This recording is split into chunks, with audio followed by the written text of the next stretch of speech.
Hey guys, welcome back. So today, I'm gonna just be honest. I wasn't gonna do a video today because a tragedy had struck my family. My aunt had died today from multiple reasons that the doctor couldn't figure out yet. So it's that, and I just don't feel like my family's gonna make it through this for a good while. So I was just gonna sit through with my family, but they told me to just go ahead and do what you gotta do. So here I am. Um, Actually, that's not what this topic is about. It's more of a Five Nights at Freddy theory. I told you guys on my last video that I was gonna do one, so I gotta keep my promises. They're good thing. It's silly. But the thing about this is, before I get to the theory, the thing is, the death of her hit my family pretty hard this morning, but it just hasn't hit me yet. Like, I feel like I'm in grief, but like I just feel like I'm in denial right now. Like, I believe she's dead. Like, I halfway believe she's dead because there's no way of saying that she's not dead. But I just don't feel like she's dead. Either it's because I haven't been around her that often, or it was just like because I just don't, because I kind of pretty much predicted it. Like, that, not like I wanted it to happen, but like through the conditions of which my mother said that the doctor said she had it, and it just really felt as if I knew it was gonna happen. Like, I was like, they should just pull the plug. It's so much wrong with her, and the doctor said there's a slim 30% chance of her making it out of there. I'm not trying to sound bad, but like in my case, I would have liked to see what was going on. They said she was doing fine, and then she had internal bleeding, and she died.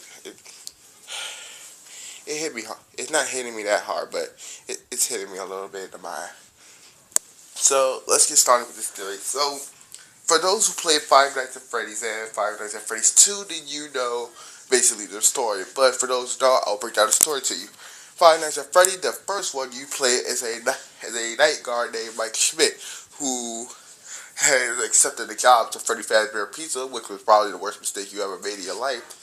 Where then you have recorded messages from the so-called previous night watchman, and he basically tells you what you're going to expect each night. You know, so the first night he just tells you like you're gonna expect the animatronics to move around, only use the doors when necessary, and check the cameras to see if everybody or everything is in place. Night two, he tells you that basically outside your door are blind spots your cameras cannot hit that you have to see for yourself.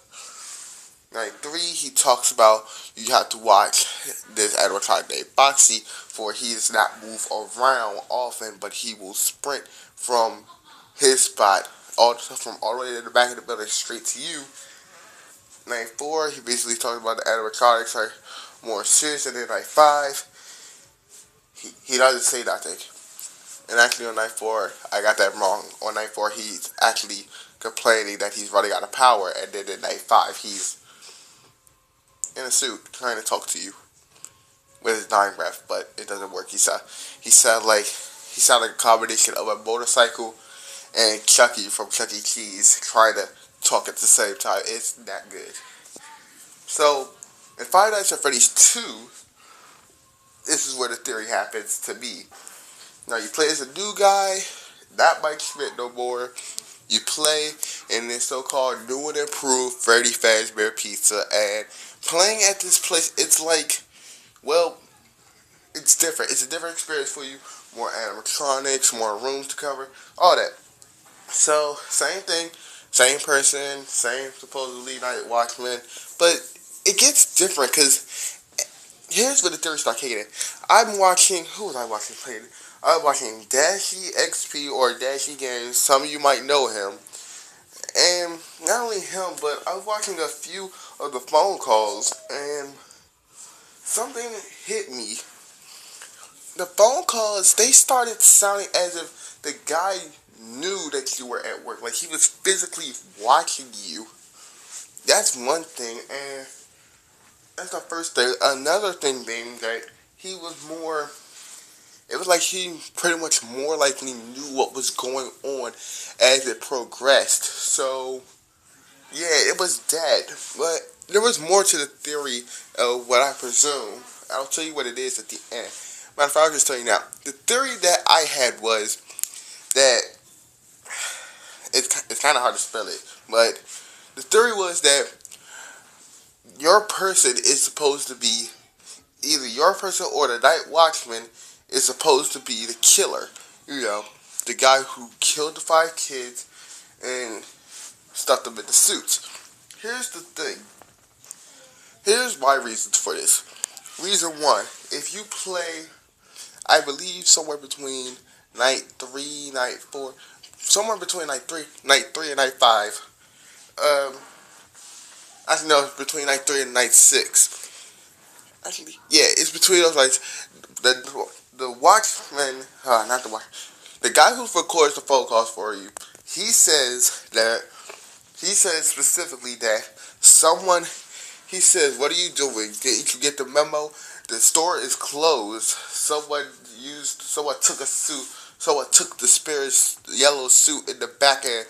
Oh my God, just try to survive the night. Don't try to run out at midnight. Just try to survive, and we'll switch you to the morning watch until the store closed.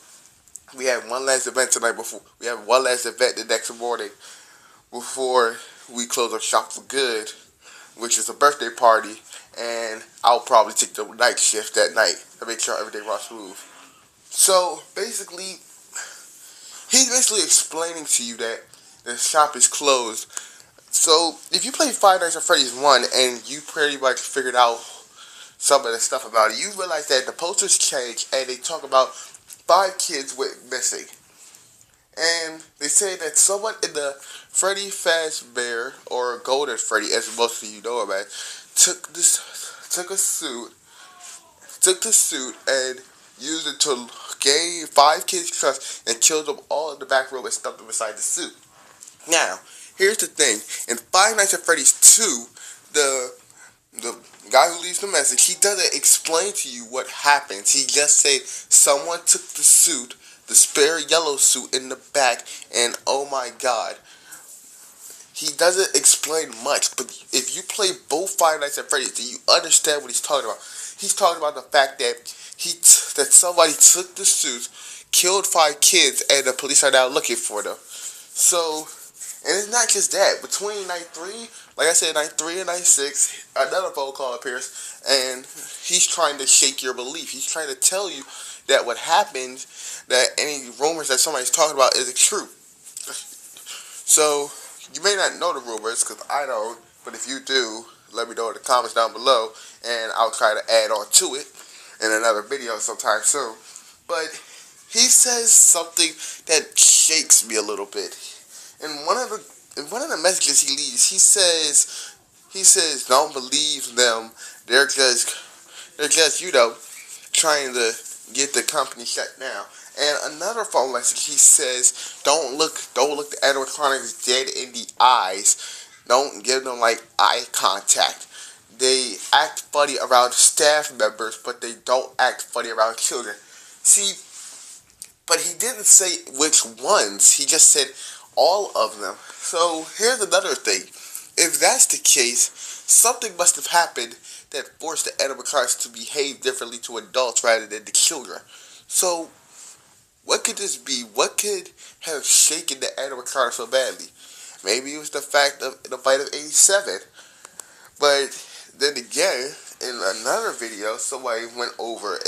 In another video I seen, someone went over and talked about how rumor goes around that the birthday party on the night 6 call, the birthday party on the next day was the day of the bite of the 87, since they were already in bad times. So there's that, and another thing being that, well, it's kind of shooken me a little bit. So there's 2 things that could be going on in this situation. Either the bite of 87 happened, and when the animatronics seen it, they were shook and decided to try to protect the kids rather than the adults, or some of the animatronics witnessed the kidnapping and the deaths of some of these kids and now try to protect them from the guy who did it. Either way, it's a bit shaky, but like it's a theory, but it's kind of hard to make out with it. You can't really like do a lot with the theories because there's not enough evidence to support it, but at the same time there is. It's basically you have to cross both games to see what I'm talking about. Cause like the Night Watchman even said that the animatronics act shaky. He said these are the two reasons. Two reasons I said that was because of A, don't make eye contact with the animatronics because they seem to act differently around adults, but different to children. And B, which was what I just said, they act different to adults but children. But the eye contact, when they see an adult, they said that when they see an adult, they stare the adult down. Like, if an adult makes any form of eye contact for any amount of time, they'll just stare them down for the rest of the time. But if a child makes eye contact to them, then it's like they're normal. They'll look at them and they'll keep going their merry way. They won't stare them down.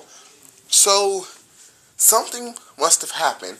So to me, this kind of rules out point A, the bite of 87, meaning that if this was to happen, when they more likely look at Foxy rather than the adults, yeah. So with that being said, my theory is that, for my theory about the animatronics acting funny, is that they actually witness the kids get kidnapped and killed.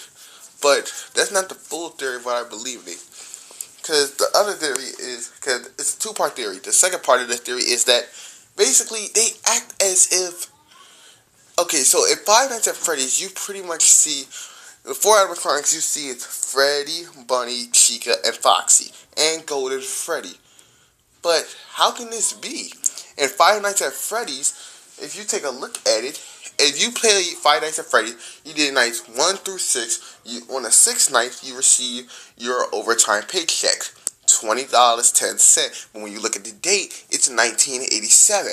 Now, if you go back and you look at another one, then you can see that it's, if you go, okay, so basically if you do the overtime in Five Nights at Freddy's, alright, hold on, I just mixed you guys up, I'm sorry. So if you do nights 1 through 5, or the original Five Nights at Freddy, the first one, you get a paycheck that is November 13th, but there's no year dated.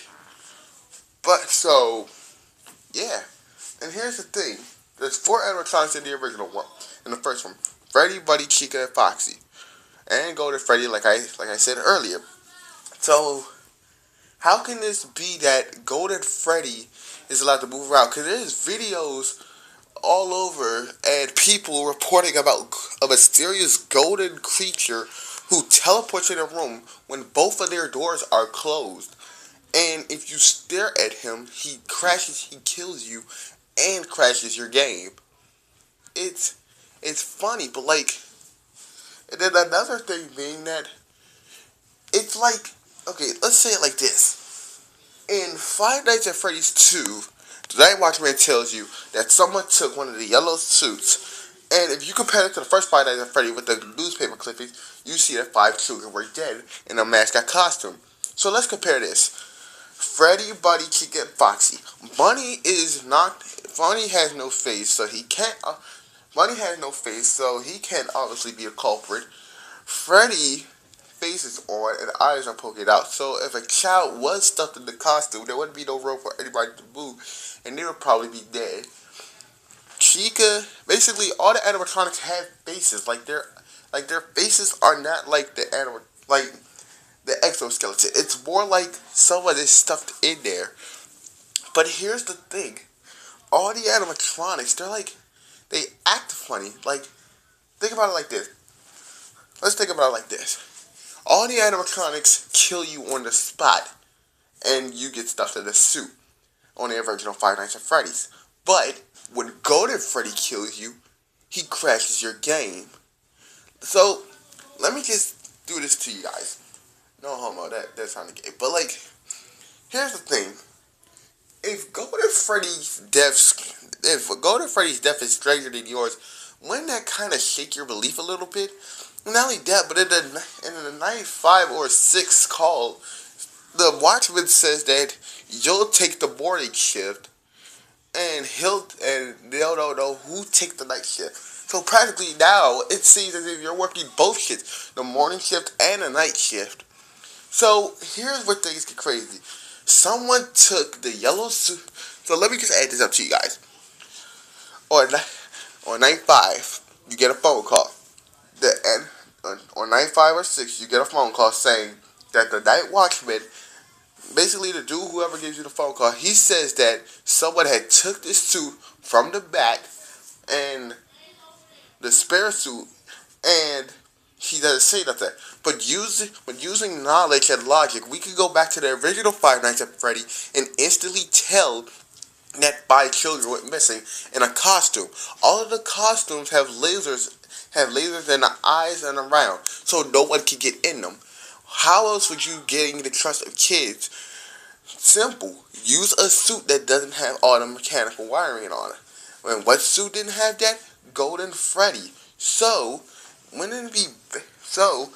being smart, whoever the victim is, took the suit, gained the trust of all 5 kids, killed them, stuffed them in there, and Freddy Fazbear started going out of place because the animatronics seen whoever did it. And as soon as they seen them, they reacted in a certain way. So now they have a thing against adults, but not a thing against children. Basically, they're more protective around children than adults. Going over to Five Nights at Freddy's, the original one, you see that, of course, you play as Mike Schmidt. For some reason, the animatronics act suspicious around you. They move around, but when they get to you, it's like they stuff you in a suit.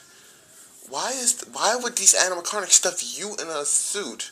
Like, I know they say that you look like a naked exoskeleton, but to the very least, they put one on your head. Because if you think about it, Bonnie goes in the original Five Nights at Freddy's. Bonnie actually goes into a room, and it's actually a naked exoskeleton in there. Wouldn't it be breaking the rules too? Wouldn't they have to stuff that one in a suit too? And not only that, but why is it that every animatronic stuffs you in a suit but Golden Freddy? It doesn't make sense. Golden Freddy is an empty hollow shell. Nothing is in it, no child. So here's my final theory. Mike Schmidt, you were the killer. Back in Five Nights at Freddy's 2, which took place in 1987, the day before the bite, you were mad because of something that happened. So instead, you decided to take your rage out on the kids. You took the Golden Freddy suit and you put it on, gained the trust of the kids, took them to the back room and killed them. The animatronics have witnessed what you did, and thanks to their criminal database, they target you as a threat. Keeping an eye out for anyone that looks like you, anybody who looked your age or higher. That's why they gave every adult a suspicious look, but no kid. A kid wouldn't think of going that far to take out rage on somebody. Switching over to the original Five Nights at Freddy and more at that time, the animatronics still react the way they do because of what you did about some years ago. That's why every animatronic wants to kill you. They want to stuff you in a suit now because they witnessed what you did, and they want the political justice. They want the same thing to happen to you. The only person who doesn't want you in a suit is probably the same suit that killed you. Because think about it. The suits are haunted. If the suits are so-called haunted, then that would just mean that Freddy, Bunny, Chica, and Foxy would be haunted. No one's in the 5th suit but you. So, if that's the case, the kid from 87, the kid from the bite of 87 must have possessed that suit, seeing what you had done but was afraid to tell. He decided to get revenge on for himself. He took the suit and decided to kill you personally. Crashing your game is just another way of saying he's killed you himself. Your only thing used to help kill the kids killed you back. It's political justice. One way or another, you were dying. Either the kids who haunted the suits of Freddy, Bunny, Chica, and Foxy now wanted to kill you. They wanted to stuff you in a suit as revenge for what you did to either their friends or to the kids. the Golden Freddy suit, that's just a kid from the Bite of 87. He witnessed what you done. He didn't want to say nothing, but he decided to take matters into his own hands once he hit the afterlife and possessed the suit, coming for you as spiritual vengeance. It may not make sense when you think of it. May have to take you a few times for you to go back into this video to figure it out, but in the end, you got to think about it. It's only political justice. You killed 5 kids and stuffed their bodies in suits to hide them. I wouldn't be surprised if their spirits didn't haunt the suits and bring them back for political justice. And think about it. Every time those 4 animatronics kill you in the first 5 Nights at Freddy's, you end up in a suit. But when Golden Freddy kills you, you don't end up in a suit. They just kill you. And why do you think in Five Nights at Freddy's 2, the animatronics jump scare you? They get more vicious over the nights. During the night 3, during one of the nights during night 5 when the kids go missing, that's where they get most active because they're coming for you already. But when all the other animatronics got scrapped and only those 4 survived over to the next few years, they waited for their moment to get you back. You started something that you weren't ready to finish on your terms, so they finished it on their own. That's my theory. That the person you play as on the first Five Nights at Freddy's, you're the killer. You did it, and you thought you were going to get away. The animatronics seeing what you did, they reacted, and they reacted in the only way they knew how, by political justice. Either stuff you in a suit, or let it go to Freddy wipe you out himself. And so that's the end of this theory. And remember, if you guys like this theory, don't forget to leave a thumbs up and subscribe. And leave a comment down below thinking what you've done. All comments are acceptable. I won't hate you for what you say. So, yeah. Like I said, my theory being, Mike Schmidt is a murderer. He took those kids' lives and they only wanted political justice. So they stuck you back in the suit or let go to Freddy kill you. But hey, if you want more videos, let me know, and I'll keep bringing you more theories, more anything you want. Just let me know. But until next time, I'm signing off, and peace.